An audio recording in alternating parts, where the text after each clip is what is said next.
Doors to private property are broken down, furniture is thrown out of the house, forced demolition continues in Beijing. The most celebrated entrepreneur in China is suffering a series of blows. It's not the first time the Chinese Communist Party has tried to show him who's boss. An increasingly widespread power shortage in China demands that factories shut down.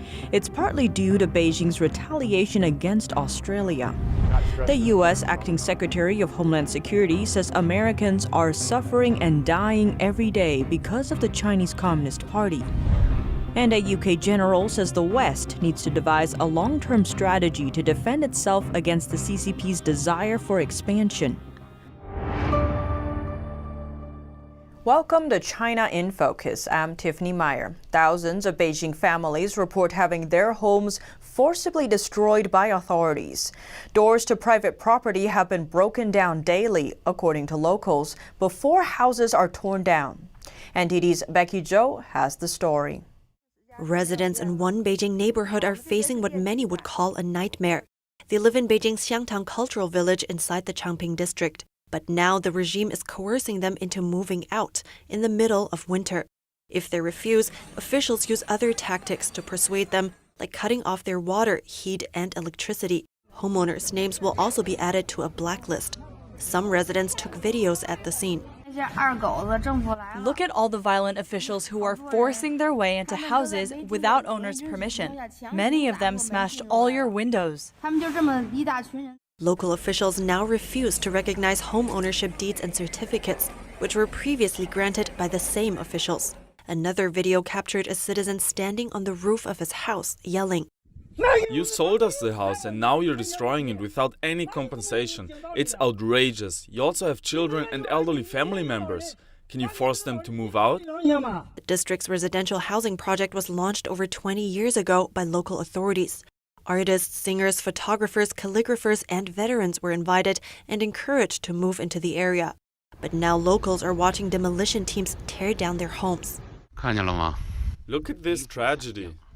These are all of our belongings. They forcibly and destructively removed our furniture. Our stuff is all scratched and dismantled. Some homeowners say they plan to flee China to start a new life. Reporting by Becky Zhou, NTD News.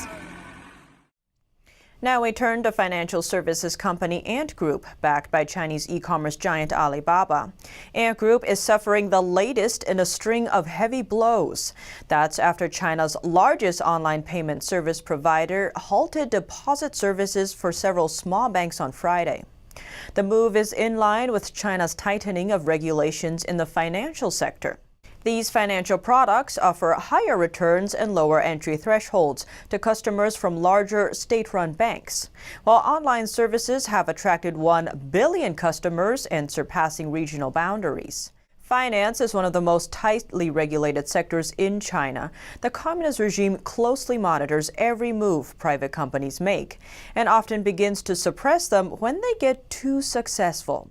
This latest move isn't the first time the Chinese Communist Party, or CCP, has tried to show Ant Group who's boss. Earlier this year, the group's initial public offering, or IPO, was blocked by the authorities just before it was launched. If launched, it would have become the world's largest IPO of its kind. The move was widely seen as retaliation over Alibaba head Jack Ma's criticism of the Chinese financial system. He said publicly that there's no risk in China's financial system because the country has no healthy financial system. He's also likened the way Chinese banks operate to how pawn shops function. His bold words prompted anger from regime leaders. Chinese officials familiar with the matter revealed that CCP head Xi Jinping personally made the decision to halt Ant Group's IPO.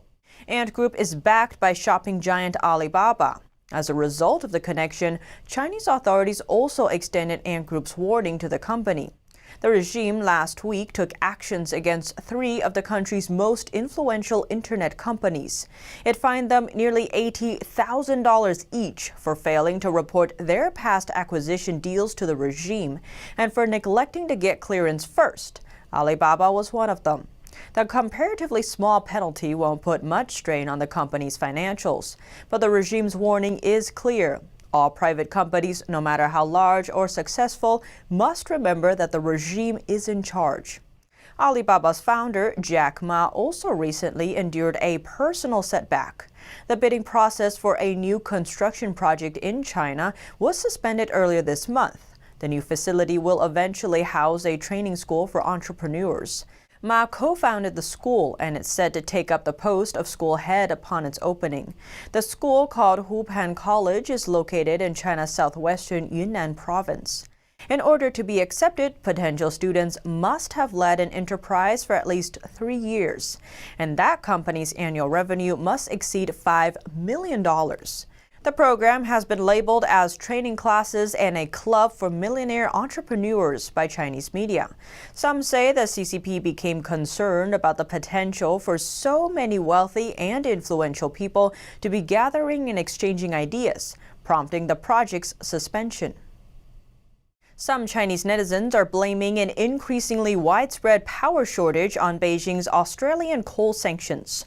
Large-scale electricity and water cutoffs are already taking their toll. NTD's Don Ma has the details. Chinese authorities cut electricity to at least 4 cities in China's Guangdong province on Monday morning. Residents and businesses were not notified ahead of time. The sudden shutoff disrupted cell phone network signals and caused problems for hospitals, schools, and residential areas. A netizen said that some people were in the middle of showering when suddenly the water just stopped. Some were inside elevators, which they got stuck inside. Some lost digital files when computers shut down. The forced power cuts impacted major cities like Guangzhou and Shenzhen, among others. Guangzhou is China's 3rd largest city and is home to 13 million residents. Shenzhen is one of the country's largest manufacturing cities. One Shenzhen resident told us that unannounced outages are actually a common occurrence in Shenzhen. Some factories or large power-consuming factories are required not to work during the day. They take turns. Some are not allowed to work at night. They call it rationed use of electricity. Officials also announced electricity rationing for other provinces. Earlier this month, notices explained that a threshold for power use had been reached, and there wasn't enough to go around. Provinces like Hunan and Zhejiang received the notices, among others. Residents also reported factories and businesses were shut down and traffic lights were turned off. Some blamed the deficiency in power on Russia's recent decision to restrict electricity exports to China.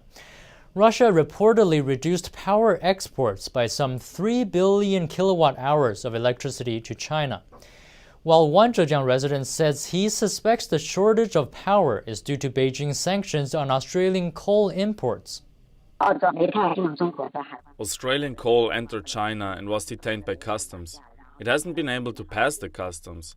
This would cause the price of coal in China to rise and in extension affect the power supply. 6 months ago, Beijing started blocking Australian coal from entering its ports.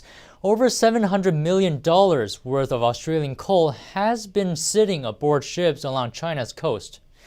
This is Don Ma reporting, NTD News. Acting Secretary of Homeland Security spoke at the Heritage Foundation.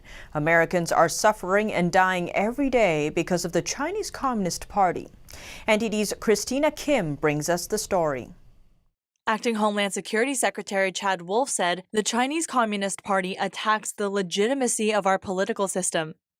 This, as he spoke of the dangers of the CCP and outlined steps the Trump administration and Homeland Security have taken to combat their influence. I cannot stress this point strongly enough. China threatens the livelihood, the prosperity, and well-being of each and every American.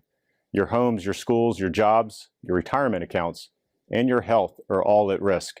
Wolf gave examples of how the CCP have used disinformation campaigns to mislead the American public, pressure political figures, shape American discourse in China's favor, and shift responsibility for the pandemic away from the CCP. A 2017 U.S. Trade Representative report found that Chinese theft of American intellectual property cost our country as much as $600 billion each and every year. According to Wolf, China Daily, a well-known mouthpiece for the party, paid millions of dollars to major American newspapers to print pro-Beijing supplements designed to look like real news articles.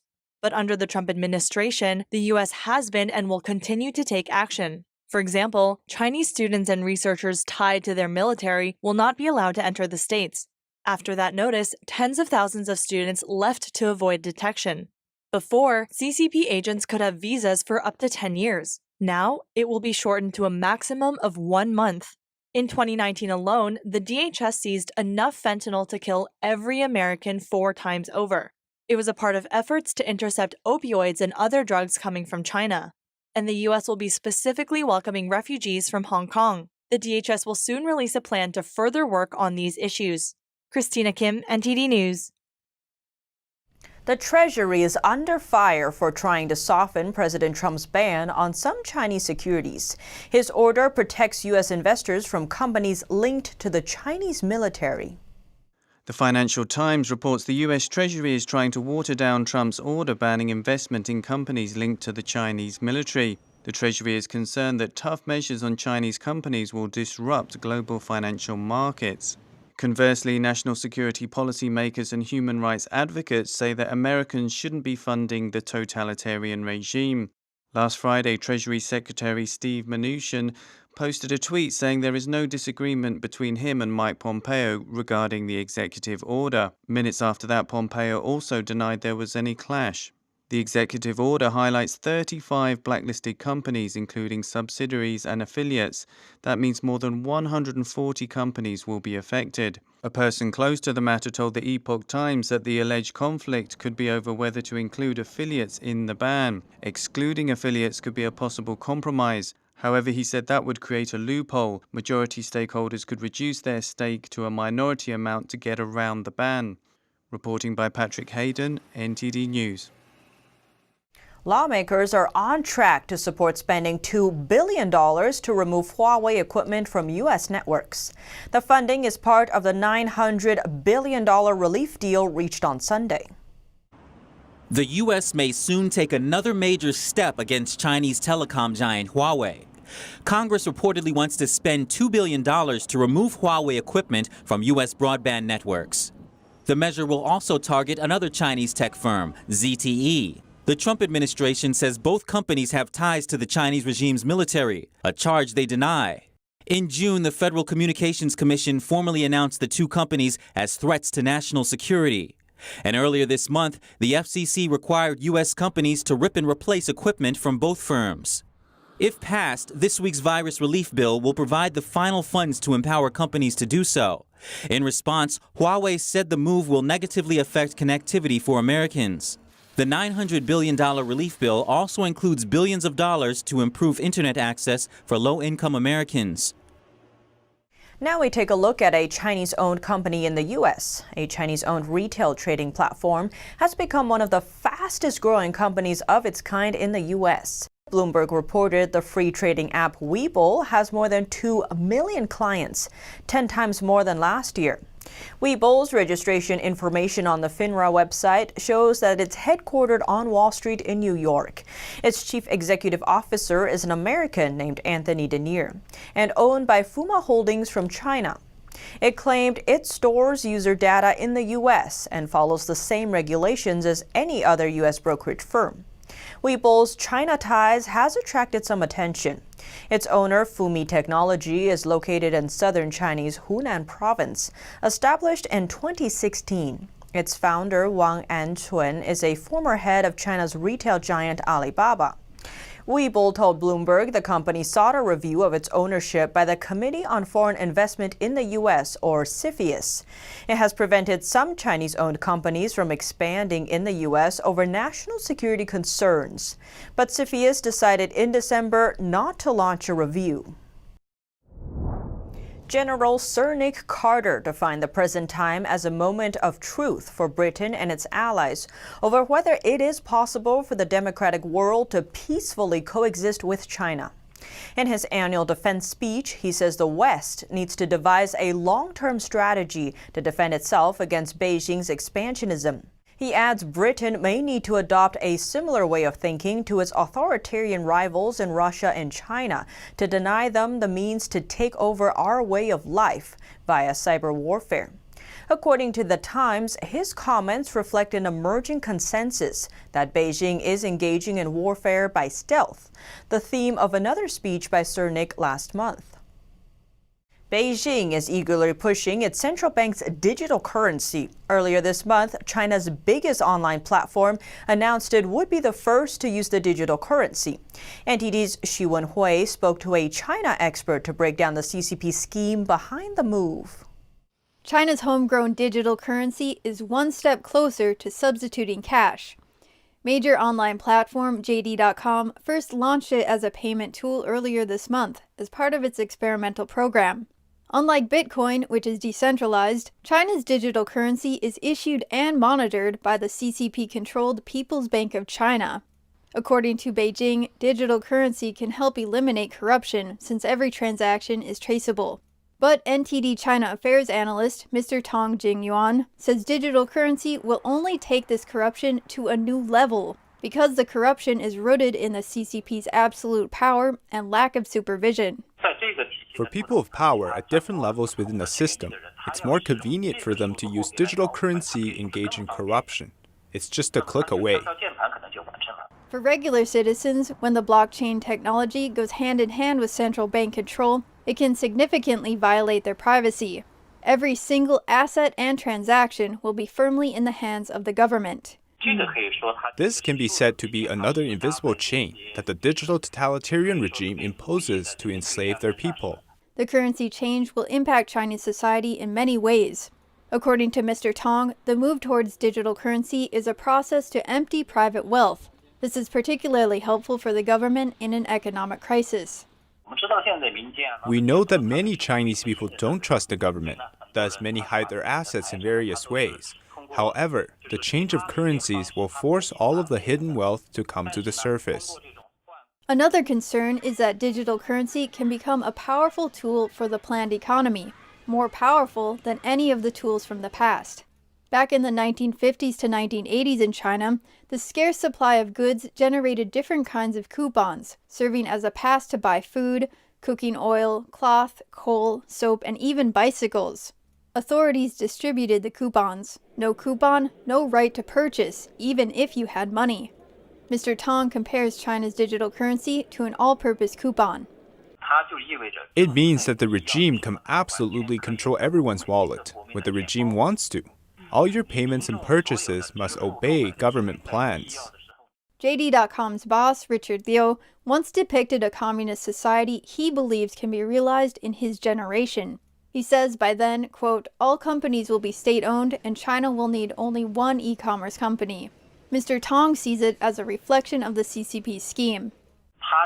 He's actually confirming in a way that Chinese digital currency is a useful tool to achieve digital totalitarianism. That is to say, all companies belong to the CCP, and every piece of wealth is owned and distributed by the CCP. People are simply slaves of the communist totalitarianism.